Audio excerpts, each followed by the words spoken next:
Dream Week 3.0, here we go. This year's theme for Dream Week is Do the Impossible. Many of you have said that your impossibles are breathing underwater or going to space, or some of you even said to make $1 trillion.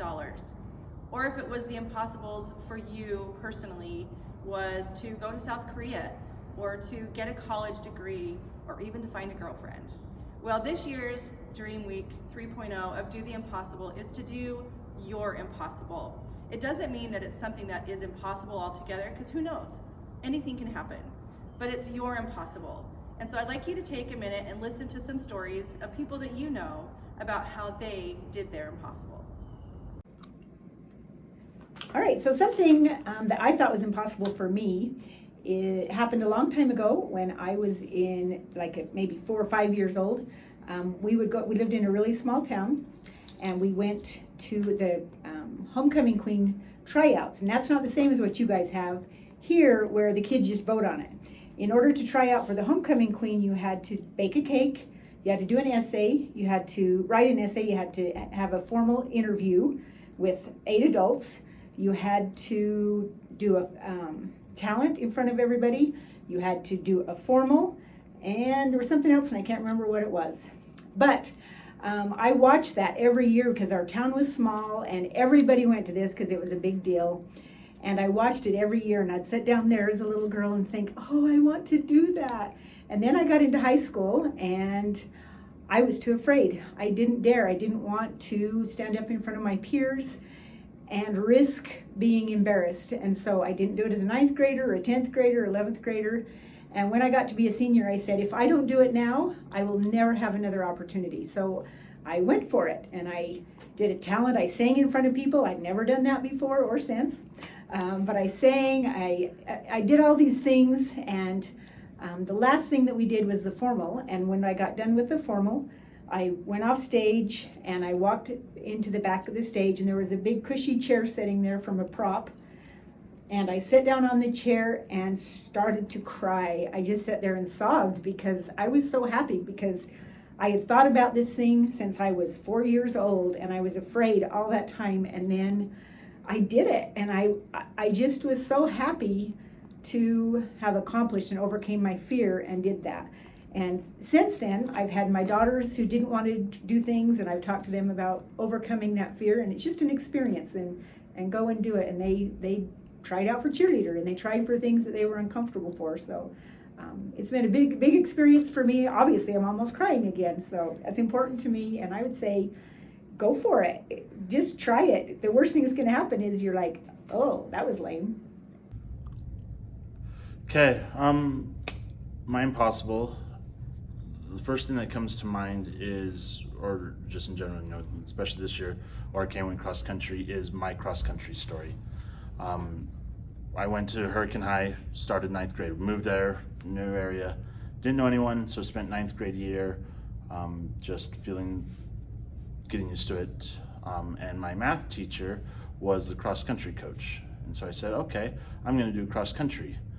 Well, math teacher left at the end of the year. But I was like, I'm still gonna do cross country. This is the sport I can do. And started summer practices, went to things, and gave up. I was like, I can't do this. My legs hurt more than they'd ever hurt before, and I was done. And I told my parents, I'm quitting. That's that. I'm done. And my dad kicked me out of the house, grabbed his bike, and said, "You're not stopping until I tell you to stop," and made me run. And I fought it and walked and complained the whole time, as a 10th grader does. And my dad eventually talked sense into me and said, this is a decision point in your life. You can either give up or keep going. And so I spent 10th grade year. I didn't run, but I talked to the coach, and I was the manager, and did all the practices, did everything, but just didn't compete. But then that set me up to compete 11th and 12th grade year, where then years later, I never thought I would coach, just thought, oh yeah, this is something fun. Wasn't even good at cross country, was just I'm here running because I want to have fun. And then years later, here at Water Canyon, and when Miss get called into Mr. Thomas's office, and he says, "Hey, we're starting cross country, and I know you had a good coach, and so you're going to be the coach." And I went, "Are you sure?" And he said, "Yep, that's that." And then the 7 years later to, everything going that the cross country team went through, to then winning the state title this year. And I just go back to, if my parents had let me give up that first, when things got hard, and let me throw in the towel, that never would have happened. So. When I was in high school, I always wanted to go to BYU, and I know it's hard. It's hard to get into BYU because I know it's a hard school to get into. And so when I was in high school, I took the ACT during my junior year, and during my senior year, I sent my application in, and they said, "No, your ACT score is not high enough," which was a 31. They said, "No, you have to retake the ACT." So I studied again on my senior year, and I took the ACT, and I got a better score than, I got a 35. And then I finally sent my application to BYU, and they accepted me so I thought it was gonna be impossible I thought 31 was a good ACT score, but I didn't know that it was not good enough for BYU. So I just studied hard because that was my dream school. I applied to other schools like University of Utah, they accepted me. Stanford accepted me, but I chose BYU because it is better than anyone else. So that was my dream. I accomplished my dream just by working hard and studying hard. And I know anybody can accomplish those if they just work hard and just work hard. Okay, so I thought really hard about this, and I don't know that I've ever had anything that was impossible for me to do. Maybe difficult, because if I wanted to do it bad enough, I could do it. I'll give an example. When I was young, I was painfully shy. I went to a small school. The same kids that I started kindergarten with, I graduated with. But it was difficult for me to even talk to them. I decided once I graduated high school that I wanted to be able to learn to talk to people, not be so shy. It started off with small things, saying hi to people. As I passed them, getting to know my roommates in college. And it didn't come overnight. It took a lot of effort and practice. And now my husband tells me you can't shut me up. So I still tend to be kind of quiet, but I'm not afraid to talk to people. I'm not afraid to get up in front of a group and talk to people. It took a lot of effort. It took a lot of time. That's my impossible. Okay, so one of the things that I don't know if I really thought it was impossible, but was something that I struggled with, and I've shared this with students in the past, is when I started high school, just naturally I was one of the bigger kids, the strongest kids, but in weightlifting for football and sports, I was very, very bad at power cleaning. It was by far my worst and weakest lift. And so I kind of challenged myself and made it my goal to change that and make that into one of my strengths. So I set out to kind of do that and worked on it, and it took about 2 years, and then I ended up setting the school record as a junior for the power clean lift down at Hurricane High School. So it just took years of hard work, day in and day out. Every day I was in the weight room working on my lift, not just that one, but weightlifting and getting stronger in general. So my advice to students would be, if there's something that you're struggling with, and not just in sports but in life in general, is to stick with it. Use your weaknesses as growing opportunities, and we are, as humans, we are what we do most often. So if you want to be good at something, do that every day and do it with a purpose. Okay, so I was a flatlander coming from Michigan, and I moved out to Durango, Colorado. I had a fear of heights. I didn't even know it. We used to go to Navajo Reservoir in New Mexico, and I, I jumped off a cliff that was 40 feet, and that in itself was scary. But I did it once, and it terrified me, and I stopped right there, didn't do it at all. All my friends were jumping, and I kind of waited a year. So I was 19, and I waited a year, and it kind of ate at me. I didn't like the idea of being afraid of something, and something like that everyone was having fun and enjoying.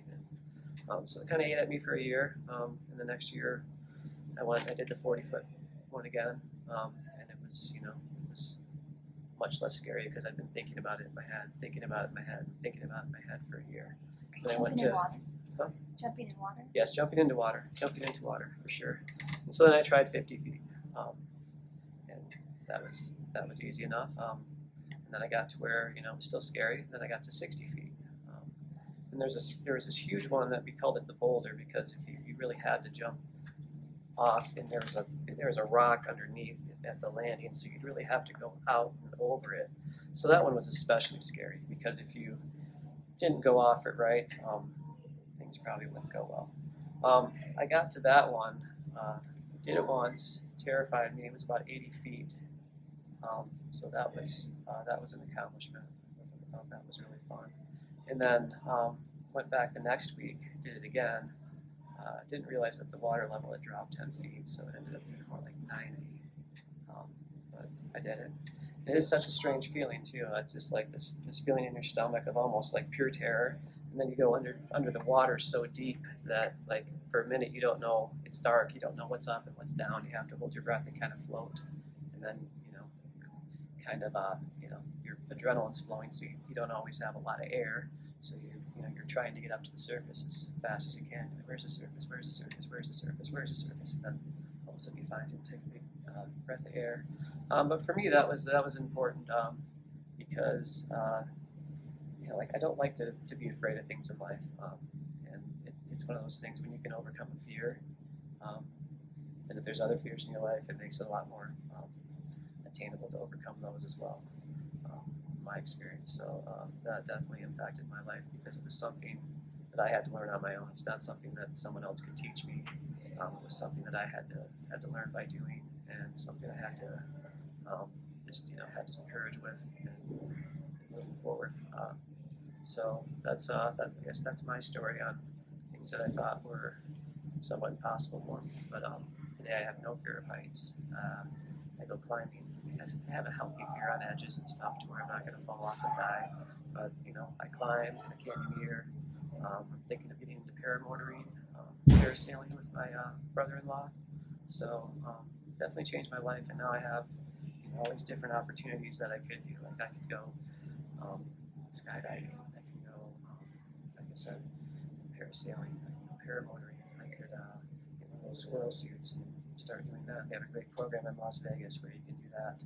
So all those things are things that I'm trying to pursue as I get older in life. I think that they'd be really fun and exciting. So and I'm open to them because I'm not afraid of heights anymore. So yeah. All right, my impossible was becoming a Division I athlete. I accomplished this goal by, I was probably 6 or 7 years old, watching sports on TV and said, I want to do that. And I had the goal of becoming a Division I and a professional athlete, but for sure a Division I athlete, getting a scholarship in baseball. But that didn't happen, so I went to Plan B and got it in basketball. A few things happened with baseball. I had some injuries, but so was able to accomplish that in basketball.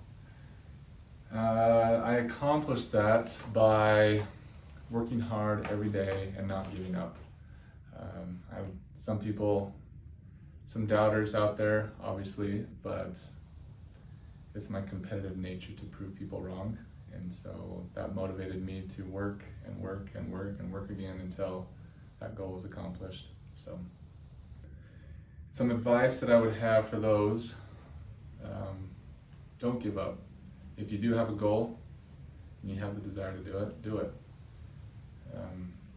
You never know what can happen if you put your mind to it, so don't give up. As I make this video, I am in Waco, Texas at Baylor University, where I just received my doctorate degree, and I just did my impossible. For many, it might not seem that getting a doctorate degree is impossible, but for me, it was. I was not academic. I loved high school. I loved the sports. I loved my friends, but wasn't very good, at math or anything that was academic. And so to get my doctorate degree to me seemed impossible. But as I look back, I can't have done it without others helping me, without doing one little step at a time, and just taking it piece by piece. A doctorate degree is 9 years of school outside of high school, so it's a lot of years. It seems really impossible. But little bits at a time, to-do lists, not giving up, and continuing with what I thought was my dream. And I'm so glad that I did it. My impossible was something that I never thought I'd be able to accomplish. I had friends who had done the Ironman races here, and when we went to one in St. George, he told me that I should compete, and I thought there's no way I could ever do that. I thought that to swim a mile I would drown. I wouldn't be able to do it. I had never swam like that in my life. But after making the decision that I was going to do it and working hard, about 6 months later, I accomplished my goal here and did the Ironman in 2019.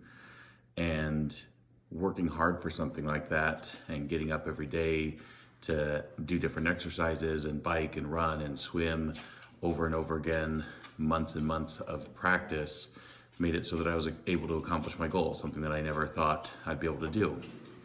And that's what we want this Dream Week to be about for you guys. That you'll notice through these videos, most of these things that our teachers accomplished weren't things that were superhuman. It wasn't about jumping and touching the moon or being able to fly, but it's about being able to say, this is something I never thought I'd be able to do. So I want you to think about, what is your impossible? What is something that you really don't think that maybe you'd be able to accomplish, but you really want to? And let's make a plan, figure out how you can do it, and start making those steps to work yourself toward that goal, because I know you can do it. You're all amazing. I hope you have a great week, and enjoy the opportunities that we have for you this week. Thanks.